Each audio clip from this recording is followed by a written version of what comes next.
Welcome to my YouTube channel let's read. আজ আমরা ষষ্ঠ শ্রেণীর সমাজ বিচিত্রার প্রথম চ্যাপ্টার আমাদের পৃথিবীর পাঠের প্রশ্নোত্তর এবং অনুশীলনের প্রশ্নোত্তর এবং ভিতরে যেগুলো শর্ট কোয়েশ্চেন হয় সেগুলো বিষয়ে আমরা আলোচনা করব। এখন প্রথমে আমি শর্ট কোয়েশ্চেনগুলো বিষয়ে আলোচনা করব, তারপর বাইরের যেগুলো অনুশীলনের প্রশ্নোত্তর বিষয়ে আলোচনা করব। তো প্রথম প্রশ্নটা হলো যে আমাদের পৃথিবীর পরিবারের নাম কি? নাম ড্যাশ। পৃথিবীর পরিবারের নাম ড্যাশ। সৌরজগৎ। সৌরজগৎ বলতে কি বুঝো? Question number 2। পৃথিবী সহ 7টি গ্রহ, উপগ্রহ, ধূমকেতু, উল্কা, গ্রহাণুপুঞ্জকে নিয়ে গঠিত সূর্যের পরিবারকে সৌরজগৎ বলে। Question number 3। সূর্য থেকে দূরত্ব অনুসারে গ্রহগুলোর নাম: বুধ, শুক্র, পৃথিবী, মঙ্গল, বৃহস্পতি, শনি, ইউরেনাস, নেপচুন।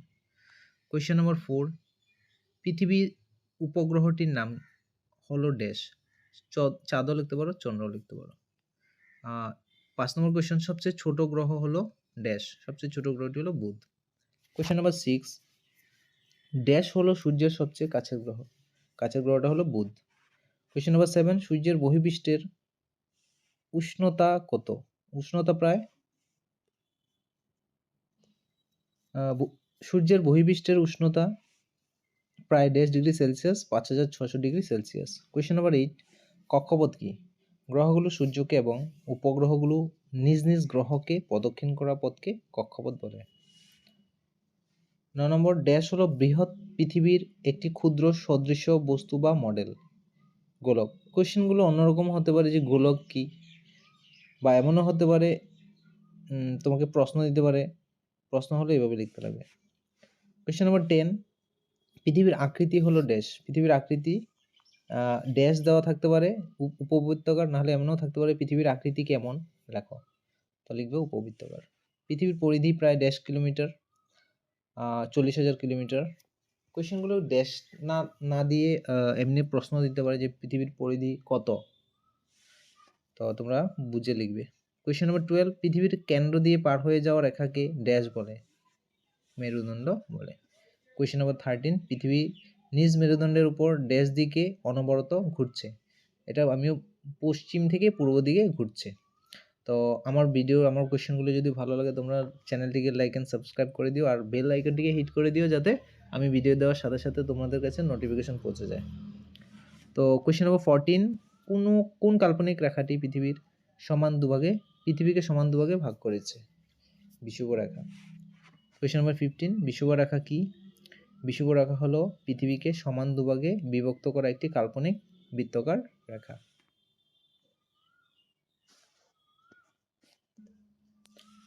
বিষুবরেখা হলো পৃথিবীকে সমান দুভাগে বিভক্ত করা একটি কাল্পনিক বৃত্তাকার রেখা। 16 নম্বর হলো অক্ষরেখা কি? বিষুবরেখার সমান্তরাল করে ক্রমে উত্তর ও দক্ষিণ দিকে কিছু বৃত্তাকার রেখা কল্পনা করা হয়েছে, এই রেখাগুলোকে অক্ষরেখা বলে। Question number 17। পৃথিবীর অক্ষরেখার মান বা পরিমাপকে ড্যাশ বলে? অক্ষাংশ বলে। অক্ষরেখার মাঝের দূরত্ব ড্যাশ হিসেবে পরিমাপ করা যায়? ডিগ্রি হিসেবে পরিমাপ করা যায়। Question number 19। ড্যাশ হলো সর্বাধিক লম্বা অক্ষরেখা? বিষুবরেখা। Question number 20। বিষুবরেখার উত্তর ও দক্ষিণে থাকা কয়েকটি প্রধান অক্ষরেখাগুলোর নাম। বিষুবরেখার উত্তর ও দক্ষিণে থাকা কয়েকটি প্রধান অক্ষরেখাগুলোর নাম হলো কর্কটক্রান্তি রেখা, মকরক্রান্তি রেখা, সুমেরু বৃত্ত। Question number 21। দাগিমা রেখা বলতে কি বুঝো? উত্তর মেরু থেকে দক্ষিণ মেরু পর্যন্ত অঙ্কন করা কাল্পনিক অর্ধবৃত্তাকার রেখাগুলি হচ্ছে দাগিমা রেখা। Question number 22। দাগিমা রেখার কৌণিক মানকে ড্যাশ বলা হয়? দ্রাঘিমাংশ বলা হয়। 23। মোট দাগিমা রেখা ড্যাশটি? 360টি। ড্যাশ বৃত্তাকার দাগিমা রেখাকে মুখ্য দাগিমা রেখা বলে? শূন্য বৃত্তাকার দাগিমা রেখাকে মুখ্য দাগিমা রেখা বলে? 0 ডিগ্রি। অক্ষরেখাগুলো পরস্পর ড্যাশ ও পূর্ণবৃত্ত? পরস্পর সমান্তরাল ও পূর্ণবৃত্ত। Question number 26। দাগিমা রেখাগুলো পরস্পর সমান্তরাল নয়, এগুলো ড্যাশ, এগুলো অর্ধবৃত্ত। পৃথিবী একবার ঘুরতে কত সময় লাগে? 23 ঘন্টা 56 মিনিট 4 সেকেন্ড সময় লাগে। কোন গতির ফলে পৃথিবীতে দিন রাত হয়? আহ্নিক গতি বা আবর্তন গতির ফলে দিন রাত হয়। পৃথিবী ড্যাশ গতির ফলে জোয়ার ও ভাটা হয়? আহ্নিক গতির ফলে। বার্ষিক গতি কি? পৃথিবীর নিজে ঘুরে ঘুরে সূর্যের চারদিকে একবার ঘুরতে 1 বছর সময় লাগে, একেই পৃথিবীর বার্ষিক গতি বা পরিভ্রমণ গতি বলে। আহ্নিক গতি কি? পৃথিবীর নিজ কক্ষপথের সঙ্গে 66.5 ডিগ্রি কোণ করে হেলানোভাবে নিজ মেরুদণ্ডকে কেন্দ্র করে পশ্চিম থেকে পূর্ব দিকে অবিরত ঘুরে চলছে, এটাই হচ্ছে পৃথিবীর আহ্নিক গতি বা আবর্তন গতি। কোয়েশ্চেন নম্বর 32, নাসা সম্পূর্ণ নাম কি? নাসা সম্পূর্ণ নাম National Aeronautics and Space Administration. আকাশগঙ্গা কি? আকাশগঙ্গা হলো একটি তারকারাজ্য যেখানে বিশ্বব্রহ্মাণ্ডের অসংখ্য তারা বা নক্ষত্র মিলিত হয়ে আছে। 34 কোয়েশ্চেন, পৃথিবীর প্রধান কাল্পনিক রেখা কয়টি ও কি কি? কাল্পনিক রেখা 2টি, অক্ষরেখা ও দ্রাঘিমা রেখা। পৃথিবীর গতি কয়টি ও কি কি? পৃথিবীর গতি 2টি, আহ্নিক গতি ও বার্ষিক গতি। ধূমকেতু কি? সৌরজগতে অস্থায়ীভাবে সূর্যকে পরিভ্রমণ করা বাষ্পীয় শীতল পিণ্ডসমূহই হলো ধূমকেতু। উল্কা কি? আকাশের তীব্র বেগে গতি করা অবস্থায় হঠাৎ জ্বলে ওঠা পিণ্ডগুলি হলো উল্কা। গ্রহাণুপুঞ্জ কি? মহাকাশে গ্রহের মাঝে থাকা কিছু ছোট ছোট পদার্থের সমষ্টি হলো গ্রহাণুপুঞ্জ। আমি এই শর্ট কোয়েশ্চেনগুলো বিষয়ে ডিসকাস করেছি, শূন্যস্থানপূর্ণ শর্ট কোয়েশ্চেন, শুদ্ধ অশুদ্ধ দিইনি। তো তোমাদের আমি যত পারি যে শর্ট করে ভিডিওটা বানাতে, তো তোমরা আমার চ্যানেলটিকে সাবস্ক্রাইব করে দিও। আর যদি নেক্সট ভিডিও লাগে তো বলবে, আমি তোমাদেরকে নেক্সট এইভাবে ভিডিও বানিয়ে চ্যাপ্টারগুলো দিয়ে দেবো। তো অনুশীলনের প্রশ্নোত্তরগুলো বিষয়ে আলোচনা করি। নিচের প্রশ্নগুলো উত্তর লেখো।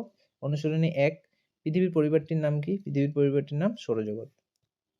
খ নম্বর, পৃথিবীর উপগ্রহটির নাম চন্দ্র বা চাঁদ। এগুলো আগেও দেওয়া আছে। সৌরজগতের গ্রহগুলোর নাম সূর্য থেকে একাদিক্রমে লেখো। বুধ, শুক্র, পৃথিবী, মঙ্গল, বৃহস্পতি, শনি, ইউরেনাস, নেপচুন। যদি একাদিক্রমে লিখতে বলে এভাবে লিখতে লাগবে। চন্দ্র সূর্যের তুলনায় অনেক গুণ ছোট হলেও পৃথিবীর থেকে কেন দুটোকেই সমান দেখায়? চন্দ্র সূর্যের তুলনায় বহুগুণে ছোট, যদিও পৃথিবীর খুব নিকটে অবস্থিত বলে পৃথিবী থেকে চন্দ্র এবং সূর্যকে যেন প্রায় সমান দেখায়। অনুশীলনী 2, ক নম্বর প্রশ্ন, বৃহৎ পৃথিবীর ছোট সাদৃশ্য বস্তু বা মডেলটি কি? এটা হলো গোলক। পৃথিবীর পরিধির মাপ কত? প্রায় 40,000 কিলোমিটার। পৃথিবী কোন দিক থেকে কোন দিকে ঘুরে? পশ্চিম থেকে পূর্ব দিকে ঘুরে। পৃথিবীর মেরুদণ্ড কাকে বলে? পৃথিবীর কেন্দ্র দিয়ে বার হয়ে যাওয়া রেখাটিকে পৃথিবীর মেরুদণ্ড বলে। পৃথিবীর 2টি মেরু এবং বিষুবরেখা দিয়ে একটি গোলকের ছবি আঁকো। এগুলো আমি চেষ্টা করব তোমাদেরকে নেক্সট ভিডিওতে বুঝিয়ে দিতে। যদি তোমরা বইয়ে দেওয়া আছে পৃথিবীর 2টি মেরু এবং বিষুবরেখা দেখিয়ে, মেরু দুটার বিষুবরেখা দেখিয়ে গোলকের ছবিটা আঁকতে, সেটা বইয়ে দেওয়া আছে পেজ নম্বরে। তোমরা এইভাবে দেখিয়ে দিতে পারো যে উপরে উত্তর মেরু বা সুমেরু, নিচে দক্ষিণ মেরু বা কুমেরু, আর এই যে বিষুবরেখা, এই ভিডিওটা এইভাবে ছবি এঁকে দেখালেও হবে। এখন অনুশীলনী 3, অক্ষরেখা কাকে বলে? বিষুবরেখার সমান্তরাল করে ক্রমে উত্তর ও দক্ষিণ দিকে কিছু বৃত্তাকার রেখা কল্পনা করা হয়েছে, এই রেখাগুলোকে অক্ষরেখা বলে। বিষুবরেখার কৌণিক পরিমাপ কত? 0 ডিগ্রি। গ নম্বর, সুমেরু এবং কুমেরুর কৌণিক পরিমাপ কত? পৃথিবীর সুমেরু বা উত্তর মেরুর কৌণিক পরিমাপ 90 ডিগ্রি উত্তর এবং কুমেরু বা দক্ষিণ মেরুর পরিমাপ 90 ডিগ্রি দক্ষিণ। বিষুবরেখার বিষয়ে বর্ণনা করো। পৃথিবীর উপর দিকে 2 মেরু থেকে সমদূরত্বে পূর্ব পশ্চিম দিকে একটি রেখা কল্পনা করে নেওয়া হয়েছে, এই রেখাটিকে বিষুবরেখা বলে। এই রেখাটি পৃথিবীকে সমান 2টি ভাগে ভাগ করেছে। এই রেখার উত্তর অংশে উত্তর গোলার্ধ, এগুলো ইংলিশে লিখতে লাগবে না, নর্দার্ন হেমিস্ফিয়ার না লিখলে হবে, এবং দক্ষিণ অংশে দক্ষিণ গোলার্ধ বলা হয়। এখন একটি গোলকের চিত্র অঙ্কন করে প্রধান অক্ষরেখাগুলো নির্দেশ করো। এটা হলো অক্ষরেখার ছবি। দেখো পাথালি যেগুলো দেওয়া আছে, বিষুবরেখার উপরে ইয়েতে এইভাবে অক্ষরেখার ছবিগুলো এঁকে অক্ষরেখার ছবিগুলো দেখিয়ে দিবে। অনুশীলনের প্রশ্ন উত্তর 4, দ্রাঘিমা রেখা বলতে কি বোঝো? উত্তর মেরু থেকে দক্ষিণ মেরু পর্যন্ত অঙ্কন করা কাল্পনিক অর্ধবৃত্তাকার রেখাগুলো হচ্ছে দ্রাঘিমা রেখা। দ্রাঘিমাংশ কি? দ্রাঘিমা রেখার কৌণিক মানকে দ্রাঘিমাংশ বলে। পৃথিবীর পূর্ব পশ্চিমে এই দুই প্রান্তে মোট কতগুলো দ্রাঘিমা রেখা কল্পনা করা হয়েছে? মোট 360টি। মুখ্য দ্রাঘিমা রেখা কি? 0 ডিগ্রি পূর্ণবৃত্তাকার দ্রাঘিমা রেখাটিকে মুখ্য দ্রাঘিমাংশ বলা হয়। দ্রাঘিমা রেখার বিষয়ে বর্ণনা করো। উত্তর মেরু থেকে দক্ষিণ মেরু পর্যন্ত উত্তর মেরু থেকে দক্ষিণ মেরু পর্যন্ত অঙ্কন করা কাল্পনিক অর্ধবৃত্তাকার রেখাগুলো হচ্ছে দাগিমা রেখা। দাগিমা রেখার কৌণিক মানকে দ্রাঘিমাংশ বলে। দ্রাঘিমাংশ বলে। 0 ডিগ্রি দাগিমা রেখার পূর্ব দিকে 180 ও পশ্চিম দিকে 180 অর্থাৎ মোট 360টি দাগিমা রেখা কল্পনা করা হয়েছে। 0 ডিগ্রি পূর্ণ বৃত্তাকার দাগিমা রেখাটিকে মুখ্য দাগিমা রেখা বলা হয়। অক্ষরেখা ও দাগিমা রেখার পার্থক্য লিখো। অক্ষরেখা ও দাগিমা রেখার পার্থক্যগুলো হলো অক্ষরেখাগুলো পরস্পর সমান্তরাল কিন্তু দাগিমা রেখাগুলো পরস্পর সমান্তরাল নয়। অক্ষরেখাগুলো পূর্ণবৃত্ত কিন্তু দাগিমা রেখাগুলো অর্ধবৃত্ত। তারপরে লিখে দিতে পারো অক্ষরেখা কাকে বলে, দাগিমা রেখা কাকে বলে। যেমন বিষুবরেখার সমান্তরাল করে ক্রমে উত্তর ও দক্ষিণ দিকে কিছু বৃত্তাকার রেখা কল্পনা করা হয়েছে, এই রেখাগুলোকে অক্ষরেখা বলে। অপরদিকে উত্তর মেরু থেকে দক্ষিণ মেরু পর্যন্ত অঙ্কন করা কাল্পনিক অর্ধবৃত্তাকার রেখাগুলো হচ্ছে দাগিমা রেখা। অনুশীলনী 5 নিচের প্রশ্নগুলোর উত্তর দাও। নাসা সম্পূর্ণ নাম, এটা আগেও পেয়েছি, ন্যাশনাল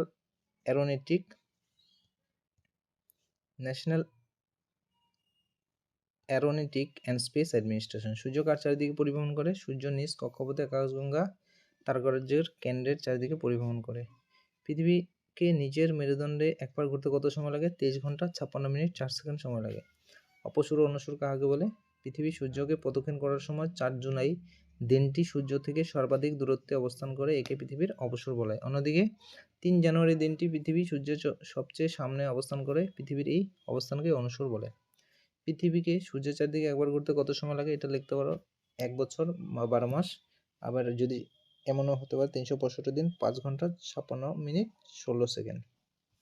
আহ্নিক গতি কাকে বলে?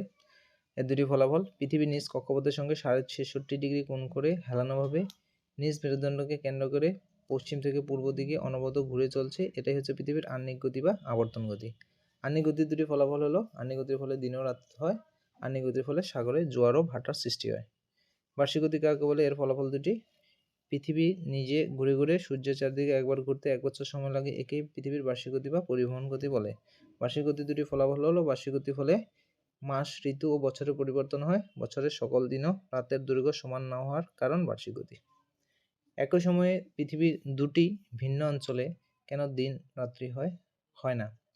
আহ্নিক গতির ফলে দিন ও রাত হয়। পৃথিবী পশ্চিম থেকে পূর্বে অবরিতভাবে ঘুরছে বলে পৃথিবীর যে স্থান সূর্যের সামনে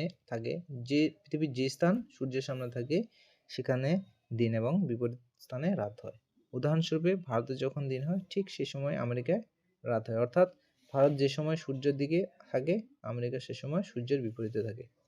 তো এই ছিল আমার আজকের প্রথম পার্ট, আমাদের পৃথিবী পাঠের পাঠভিত্তিক প্রশ্নোত্তর এবং অতিরিক্ত প্রশ্নোত্তর যেগুলো পাঠের ভিতরে থাকে আলোচনা করলাম। যদি তোমাদের ভালো লাগে চ্যানেলটিকে লাইক সাবস্ক্রাইব করে দিও। Thank you, bye by.